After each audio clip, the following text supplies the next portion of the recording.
information, I understand that the police got there around 12:30ish, is what the paper said. Was they still tussling with one another? They were still tussling until the neighbor said, "DD, the police are here." And at this time, he said my uncle got up because he was on top of my brother. Brother was on the bottom, and he got up and he said he walked toward his stairs.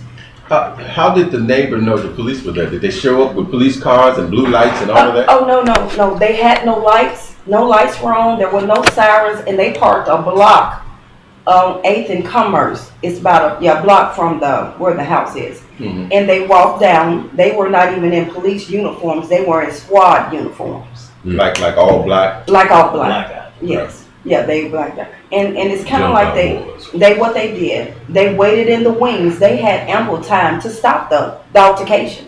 Because I think the calls came in, 3 or 4 calls came in of a nonviolent disturbance. But I think that last call came in and said someone had a rifle at this time. And we all know that it was an air rifle, aka a BB gun. But go back to yes, sir. when the neighbor told D that the police were there. Yes, sir. And what happened then? So they arrived with no lights, no sirens or nothing. And so my uncle said, he heard the neighbor said, "DD, the police are here." So he got off my brother and he told my brother, "Go home, Roy." And so he said he walked up his stairs. He has about 6 stairs. And my uncle's 53. And he's about a good 300 and some pounds. Oh, so he's not running anywhere, yes.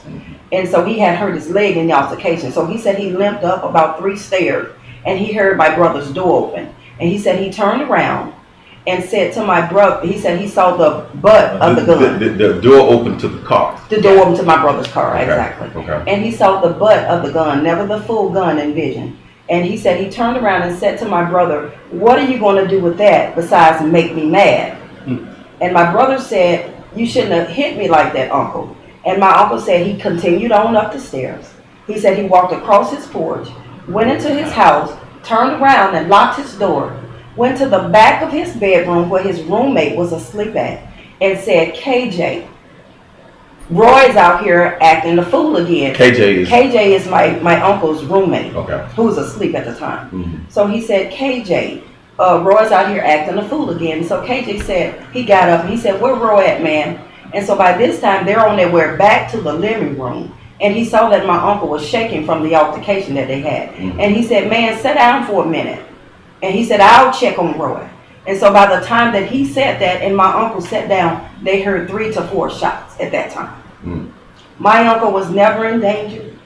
He never felt threatened by my brother, because one thing I can say, I don't turn my back on people I feel threatened by. So what we got from the report was that the victim aimed the gun at the back of the other person that was there.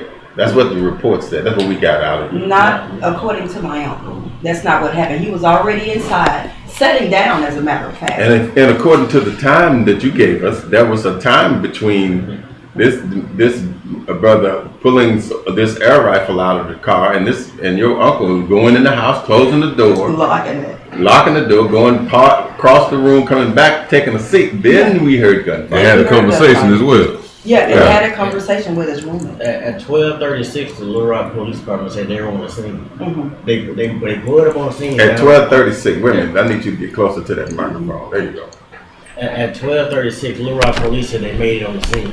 Now, the next door neighbor, Michael, when he seen them, that's when he alerted Daryl. He said, "D, the police are here." Mm-hmm. Michael said he seen the police coming up the block, and they were in blackout gear. They were on one side. Now, D is who?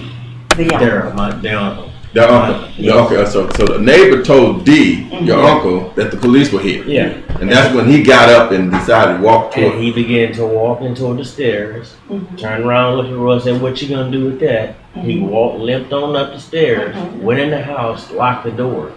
That's like 3 minutes probably for him to get up the stairs, and get in the house. Now, remind you, once he got in the house, locked the door, and told once he got in the house and everything, he got his roommate up. Spoke to the roommate. Right. But even in the midst of this time, while he's sitting down, he calls my wife at 12:50 when this is happening. He calls my wife at 12:50 After he heard the gunshot. after he had heard the gunshot, and he says, this is him talking to us, because he says, Renee, you need to come down here and get Roy, because Roy drunk. He talking about shooting my house up. This is after the gunshot. They didn't know that he had been shot and killed by then? No, this is before the gunshot. Okay, before the gunshot. Okay. And yeah, that was the call at 9 o'clock when they had the altercation. He was telling me because we Yeah. reside in.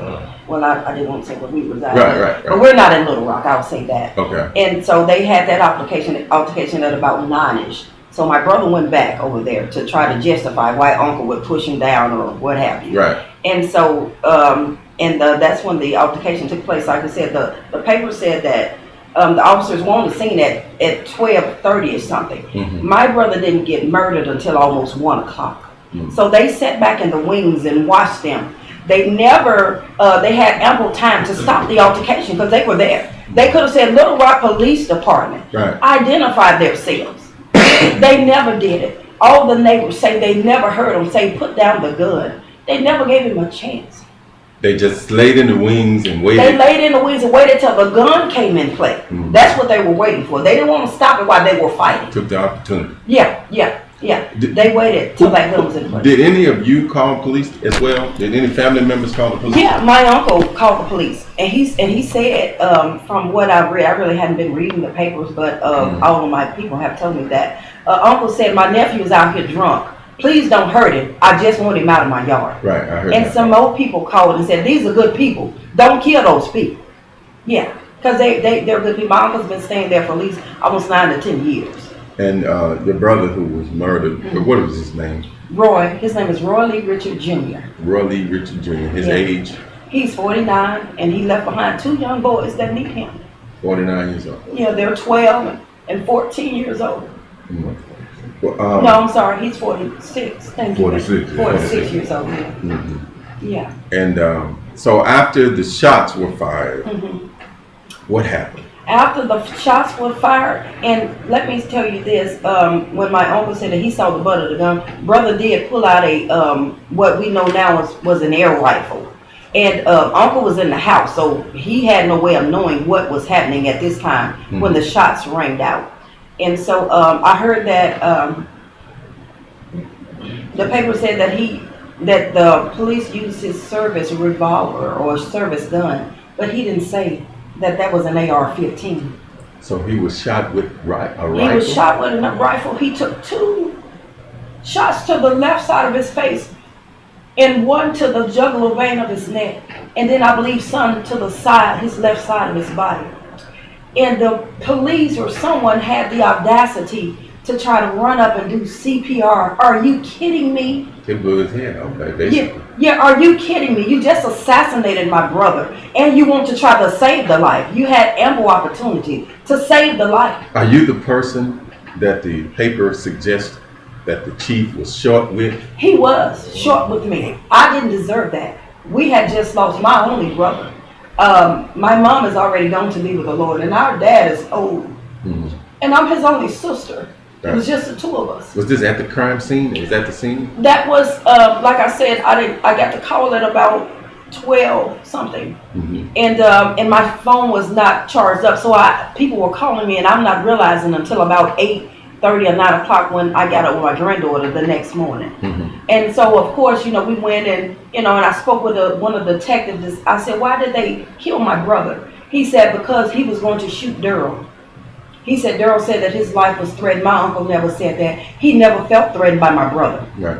He said that Daryl was running. Yeah, that he ran up the stairs. He He was was trying to get away 350 from Roy. Yeah, he was 350 pounds. And he ran into the house. Now, Uncle don't do any running. Right. Yeah. And Riley don't run from nobody. And let me say this. Uncle called me after they heard the shooting. They're still in the house. They have not came out yet. Mhm. And he called me. He said, Renee, you need to come down here and check on your brother because I don't know what happened. He said, I don't know if he shot himself in the head or something. He didn't know what happened. Right. He didn't know what had happened Mhm. to my brother, which shows that he never was outside. Did the police ever come to the house and ask him to come out and The police still had their AR-15. rifles, ARs, drone. After they killed my brother, they ran to my uncle's house and had the guns drawn on him. By this time, the neighbor says that he's out on the porch. He said once he heard the shots, he in the quietness of it, he came back out on the porch and said that he saw the police with their guns drawn to my uncle's door and pointing the gun in their faces. And he yelled across the yard, "Hey, that man is not violent. Leave that man alone." And they lowered their weapons at that time. Only because they knew somebody else was watching. Only because they knew somebody else was watching. Yeah. A lot of people were watching. The guy across the street was watching and said that he never heard a command. Are we? Not live. We just record, not live though. Okay. You're hearing the story of what happened with the murder of another of citizens in Little Rock, our police departments. I mean, it has been our position on these airwaves that the police are out of control. I'm talking about the police, period, are out of control in this country. They've lost their mission. They are under the understanding that they are supposed to murder the citizens as opposed to be peace officers and to protect and to serve. There's another family that happens to be going through what you all are going through now, a family down in Benton, where a young white boy, 17 years of age, was murdered by the Benton Police Department. And the family has been on the television asking, how could our son get killed in 42 seconds? Wow. That's how long a time it took from them. They are the ones who called the police and said that our son is mentally is suffering and he's suicidal and he's just run off from the house with a weapon. Wow. 42 seconds later, he's killed. Jesus. He said they didn't try to call them and talk to him, or they didn't try to de-escalate. They literally showed up on the scene and shot and killed this little boy, Wow. 17 years of age. And that family is on the TV asking for a complete and thorough investigation as to why their son was murdered. See, the police, I had said that the police are taking every opportunity to murder black people. Yeah. But now I'm having to change that and say the police are taking every opportunity to murder citizens. Period. They're out of control. The mission of the police has changed. Yes. You're not here to murder the citizens. You are here to protect and serve. You're supposed to de-escalate, find out what the problem is. You're armed and you're trained to shoot. What are you afraid of? Right.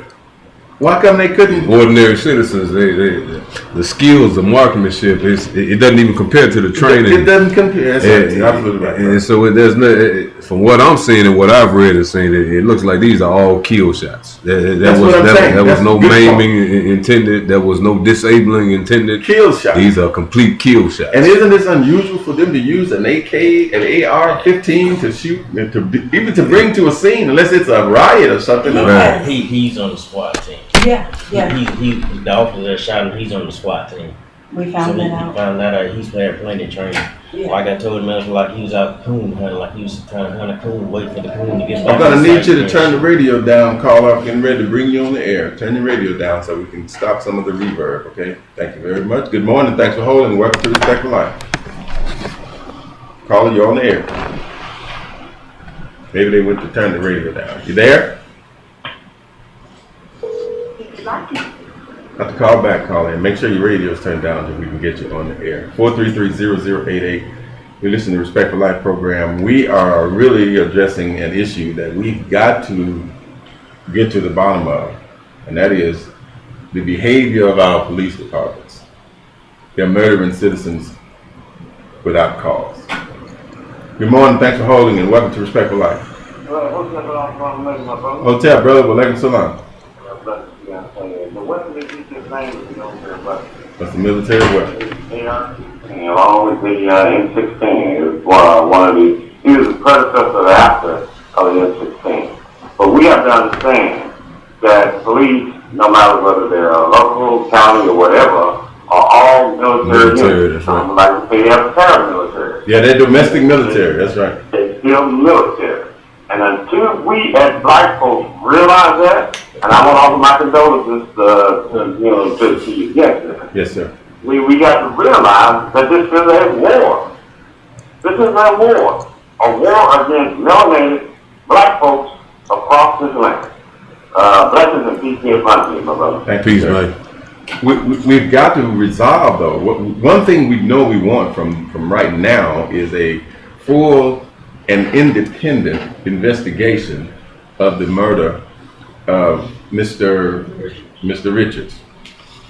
We know we got to get that, and we got to get more compassion from our black chief of police. Yes.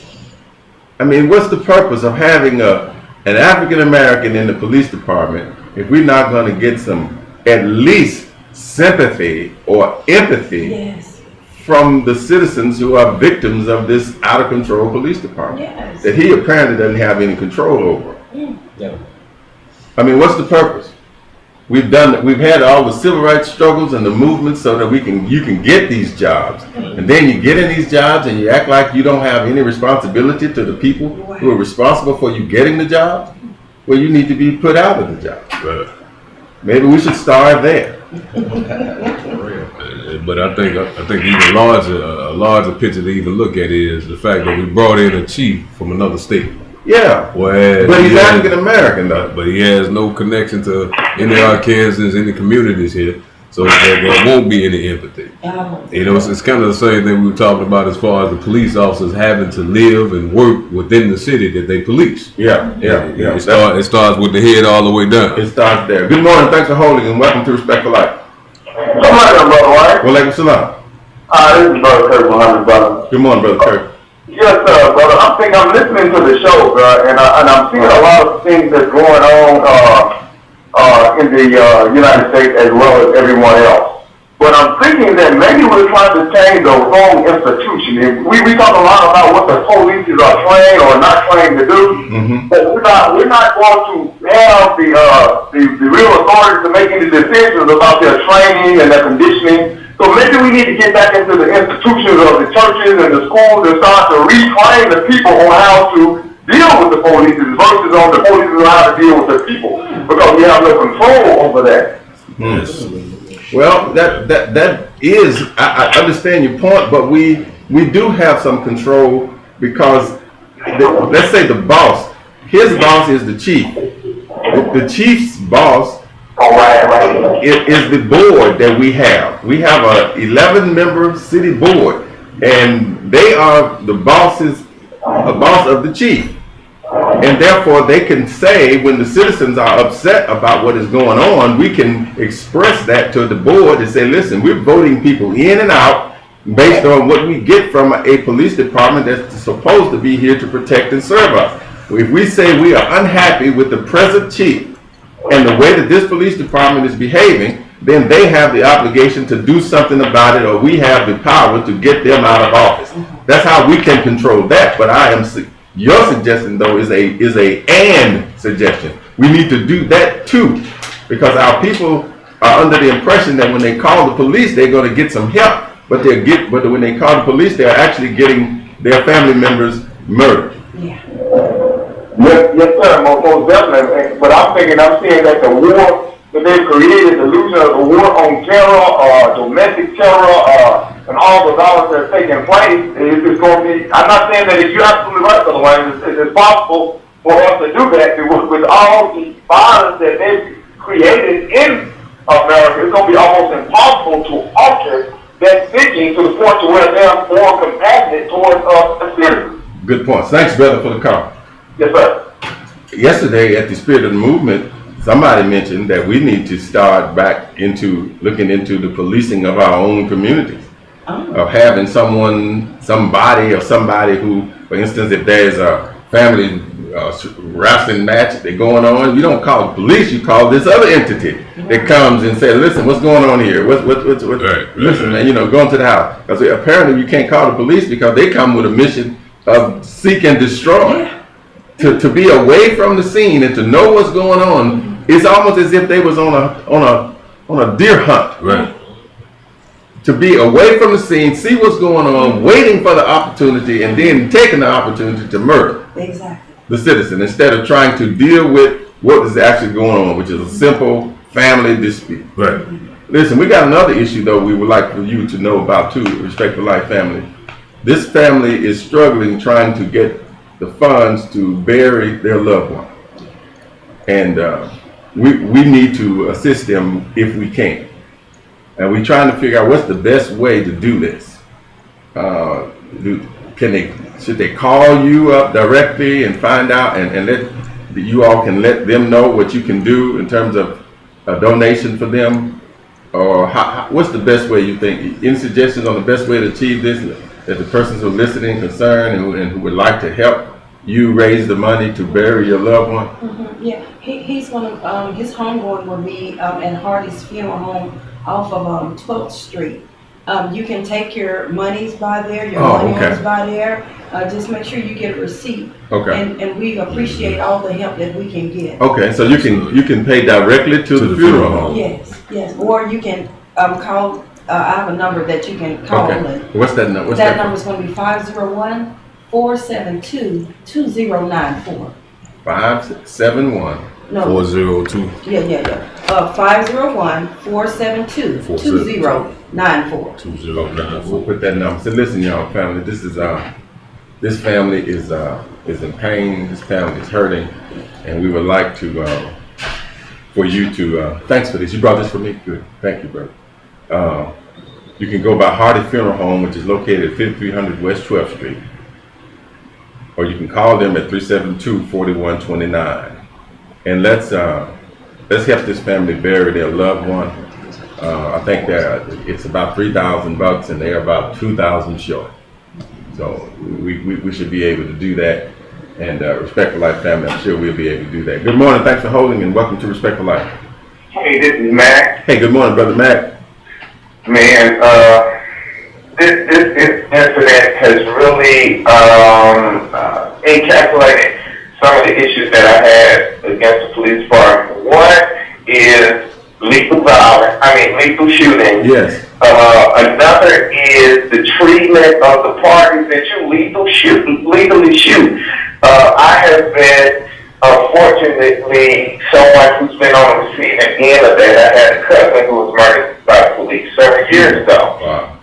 And the same complaint happened in terms of going to the police department and they not having anything set in motion in terms of how they address those people. Even if my cousin deserved to be shot, or that's a strong word. Yeah. If he is legally justified, the police are legally justified to do what they did to my cousin, there still should be somebody to say, hey, look, I know that you've experienced a loss of life. Right. Family member. Some humanity. Yeah, and so that goes to my third and last thing, which is getting rid of the chief. Personally, I believe will not do anything. If our changes are not policy-driven or institutional-driven, if we don't change the policy or the institution, nothing will change. The figurehead is just what it is, a figurehead. They can put anybody in that place. But if we change the institution, if we change how it operates, if we change the policy and how they do protocol, then we have change. Otherwise, it'll just be a matter of replacing one piece with another. I agree with that, brother. Thank you, brother, for the call. Yes. All good points. I agree with that, but it's just that I just feel so offended that the black chief that we get, because we champion that kind of thing. Oh, we got a black chief of police, and we got a black this, and we got that used to be something that black folks used to find victory in. And then we get these people, and they get in these positions, and then they turn out to be worse than the bull commas of the past.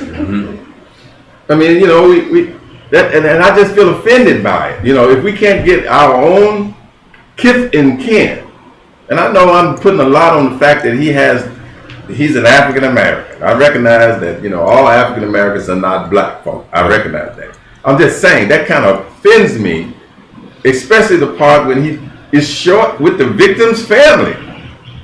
Come on, dude. I mean, what can we expect from you then? Is a thorough investigation? Can we expect that from you? what's inside of you that trumps your job? You know, what's inside of you that trumps that? You say, wait a minute, this doesn't appear correct. This doesn't appear wrong. You're looking at it from the perspective of a person that has the inside. And you know whether or not those officers laid out and stayed back and took the opportunity to murder two people that were harmless. Everybody know about family squabbles, man, or alcoholic fights. I mean, you get them. You know, I've broken a dozen of them up. Man, go on over there and be quiet. Stop that. Right. Look, go on over there, man. They do more harm to themselves than to anybody Yes. else. Yeah. Yes. Yeah. Look, let me see who else we got. Good morning. Thanks for holding and welcome to Respectful Life. Yes, thank you. My sympathies to the family. Yes, sir. And, murder is a cold business, and I think the city directors that are running for office now, Joan Adcock, the list goes on. This is the perfect time for them to get involved. Number two, 3 points. Number two, the residency law. This is another good reason for it. People to have understanding. It would be interesting to know where those officers live. Right. It's easy to throw it off if it's no one. I mean, I got cousins and relatives that I talk to, and they say, well, you know, they shouldn't have been doing this and they shouldn't have been doing that. And, you know, but it's easy to throw it off if it doesn't affect you. And that's the whole thing of having empathy for the citizens. And as you said before, I think it was Mac who said that it should be somebody to go to the family and say, you know, put some humanity into this thing, because even though it might be a military organization, I'm not comfortable. I come from a time when even the police had some type of empathy. The fire department had, public servants had some empathy. And third, and restraint. Yes, sir. Third. Yeah, because you said they were on the scene, and my God, you know, you just watched it. And so, and that was and the third point is, if your pastor is telling you fairy tales about Humpty Dumpty, this is getting serious. Yeah, there's no time for it. Really is. So thank you very much. It really is. Thank you for the call. This is serious, you guys. The police are out of control. I'm telling you that they have another mission, and the mission apparently hasn't been told to us what the mission is. Yes, sir. Go ahead, brother. I want to say, I'm trying to get the understanding too.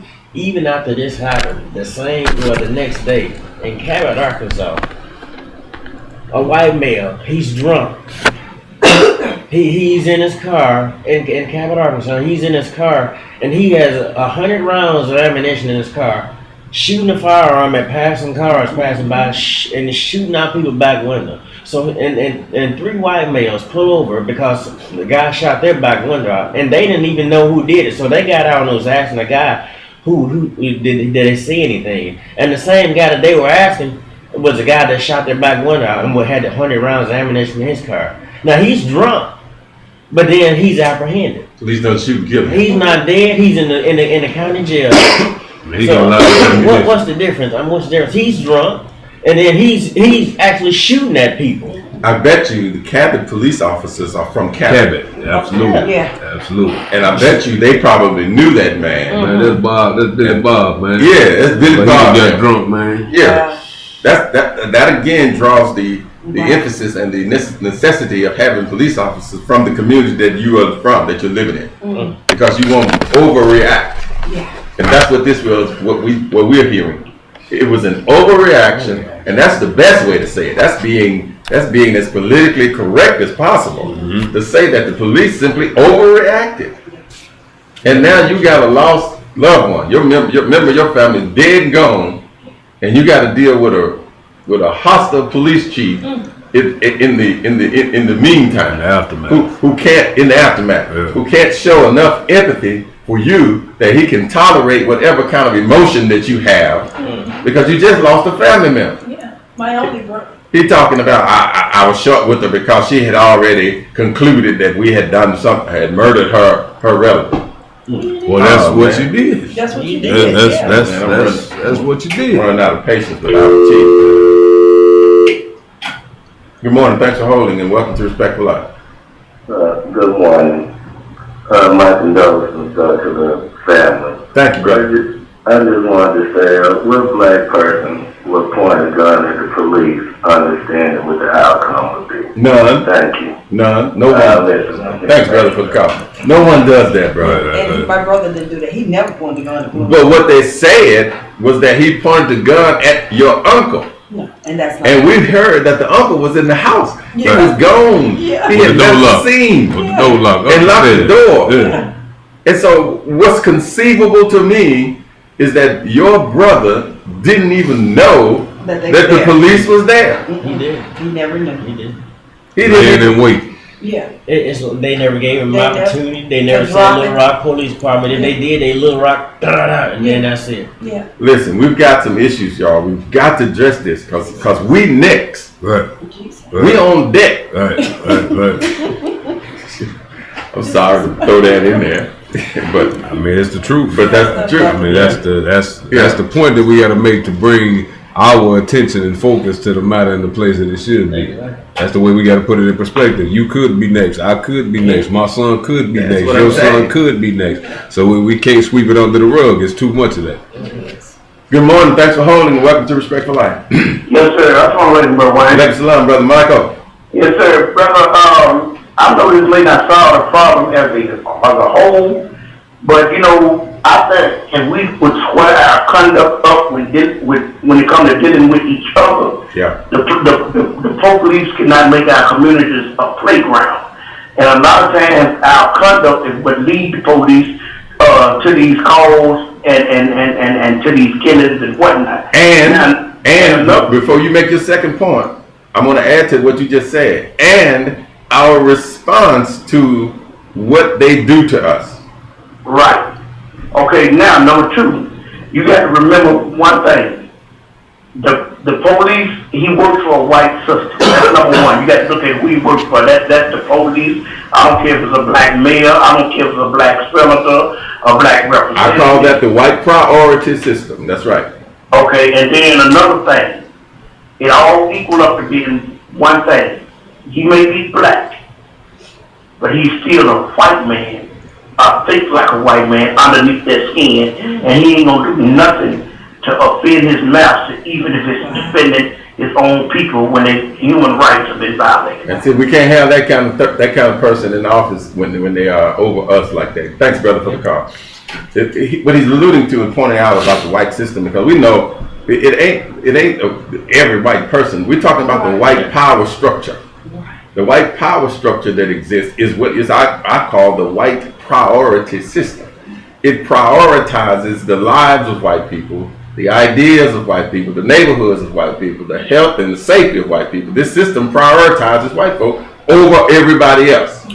And that's just the truth of the matter. Nobody can argue that point. And that's what he's talking about, who he works for. He works for the white priority system and the white power structure. Now, we've got to figure out a way, like I often say, is to minimize the impact of that priority system on us. How do we do that? How do we get to the point where we can at least get redress for when they overreact and take our lives or mistreat us or treat us in a way that we don't think is fair or right?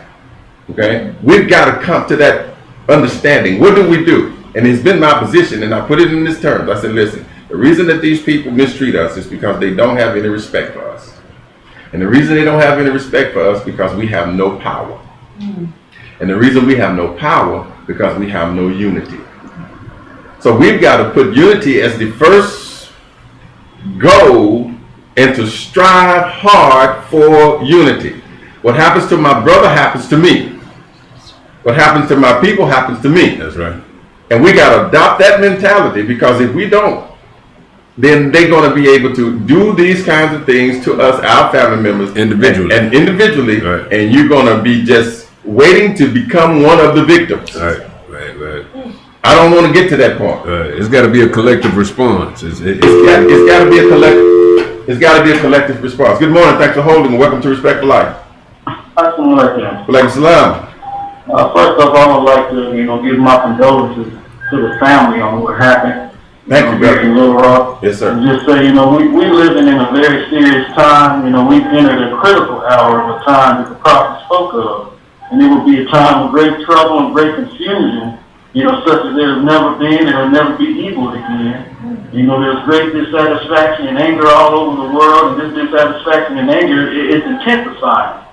And black people are angry because we're being systematically murdered by the police, and the Justice Department has nothing to do. They're not going to punish the guilty. And I mean, it's systematically because it's a plan, it's a method.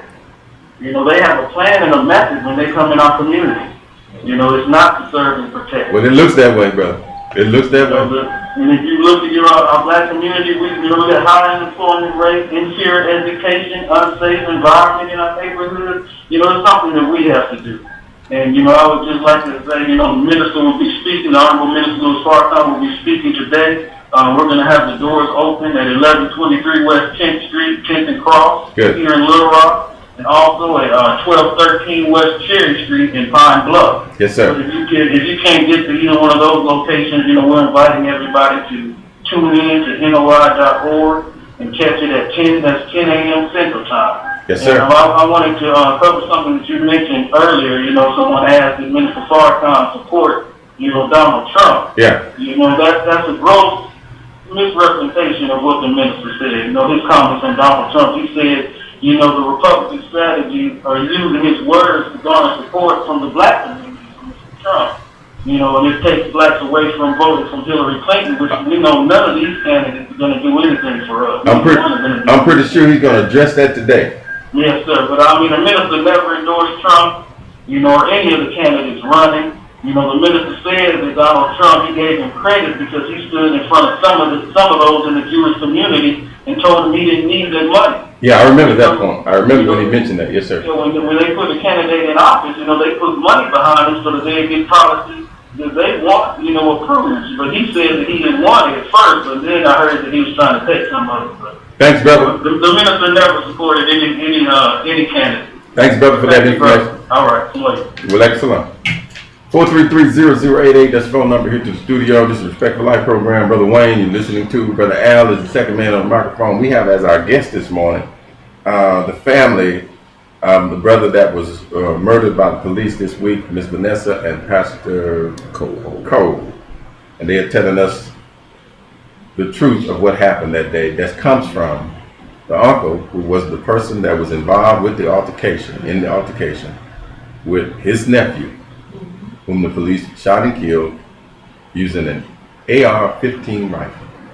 I can't remember the police killing anybody with an AR-15 rifle in our city. I don't remember anybody that happening. That in and of itself is unusual and needs to be investigated. And I also want to include that family down in Benton who lost their 17-year-old mentally disturbed child to police action as well. Why was SWAT called out? I don't know that either. Why was SWAT called? But that's who they were. Right. Police didn't show up with the blue lights and all of that. It was an unmarked SWAT. So why was SWAT sent out? We need that answer. That's the kind of questions we need to have answered from our chief of police. Good morning. Thanks for holding and welcome to Respect for Life. Good morning. Peace and love to all. Peace. This is Brother Soberling. Now, we talk about Brother Neely Fuller in the Black Code.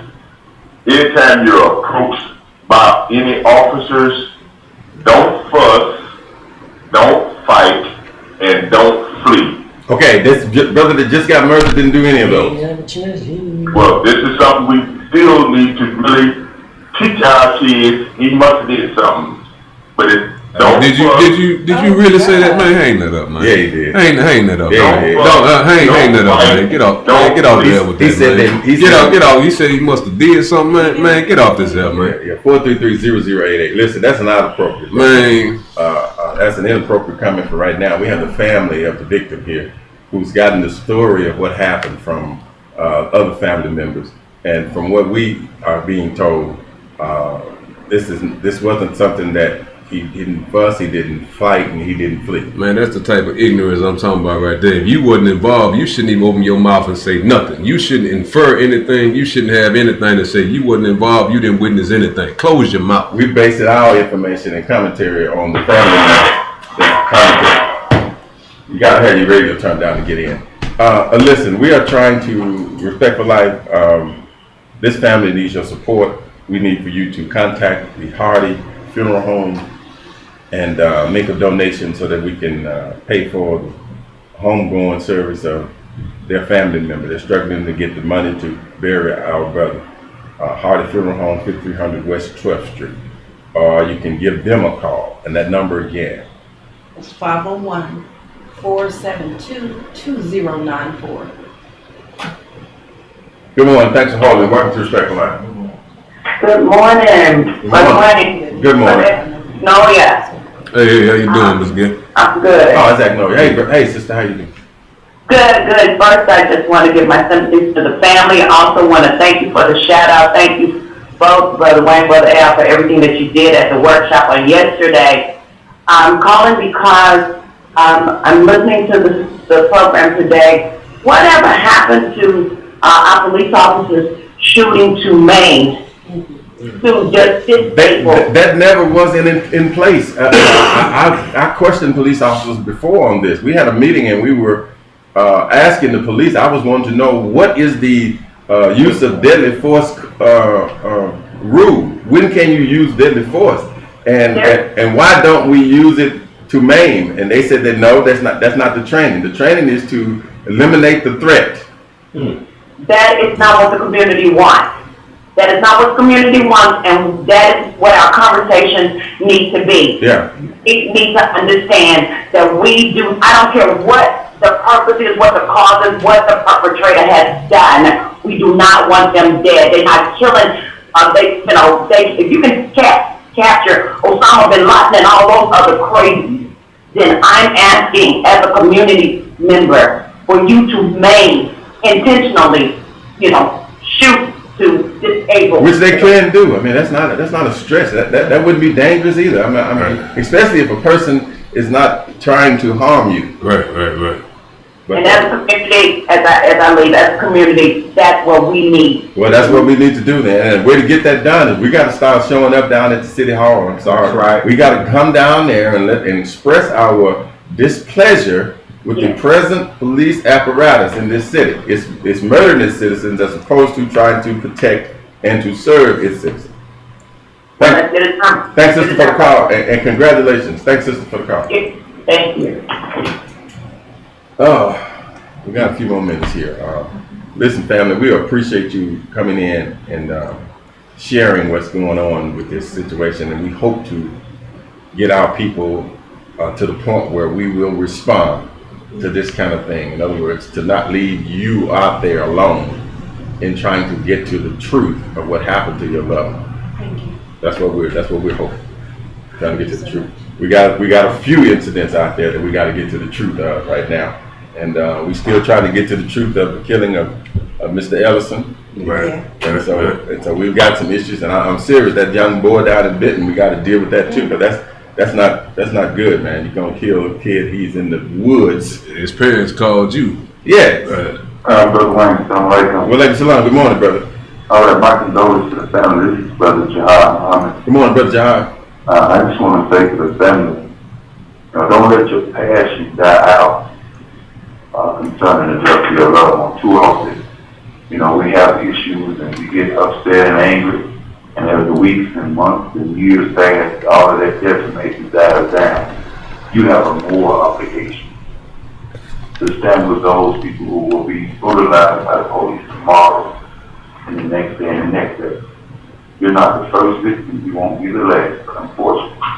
But you have a moral obligation, just like those who have been shot dead in the street in Little Rock before you. They should be standing with you now. They're the people who refuse to stand for themselves. That's right. That's it.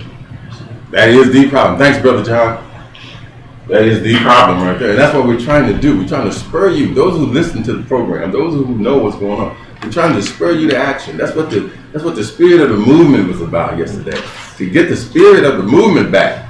We shouldn't stop. We can't stop. You can't afford to. So the battle ain't stopped, the war ain't over. That's right. Good morning. Thanks for holding. Welcome to Respectful Life. You can do it in 30 seconds. Yes, sir. I hope that was Yes, sir. The officer's name for your listeners is Dennis Hutchinson, who did the shot. Yeah, they let his name go the other day. Yes, sir. Yeah, so then let the listeners know. Please, brother. Thank you, Dennis Hudson. Yeah. See, here's what we want for you, sister. First, we want for Respect for Life to help you with the burial expenses and do whatever you can, you guys, and go by Hardy Funeral Home and pay on the books and make sure you get a receipt so that we can they'll know who supported, and then they can give you some appreciation. Can you do it in 30 seconds? Hey, good morning, Brother Wayne. I just want to give you a call. Let you know I'm listening to your program. I don't often get a chance to, but I'm Rizdell Aaron, the new state conference president of NAACP. Okay, Dale. Thank you, brother. We need to get in touch. No, not Dale. I'm the new president. You said, say your name again, brother?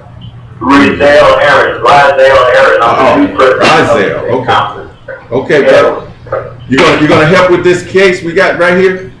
Well, absolutely. I talked to his sister Vanessa Cole already. Good. And I asked her to contact the Little Rock branch president, who is Dale Charles, and I'm going to be monitoring the entire situation. Good. ACLU is also working on it, but I just want to give you a call, let you know that we are involved. Thank you, brother. You're the state president. I got it now. All right. Yes. All right, sir. Brother. Thank you for the call. You're welcome. Well, good. NAACP getting in on this, and we need to make this an issue that we promote and push. Sister, once again, we need to get your phone number as to how the listeners can reach out to you as well. Yes, you can dial 501-472-2094. Hope you got that. Brother Pastor, thank you for coming in. Thank you, sister, and our condolences again. Thank you. And stay strong.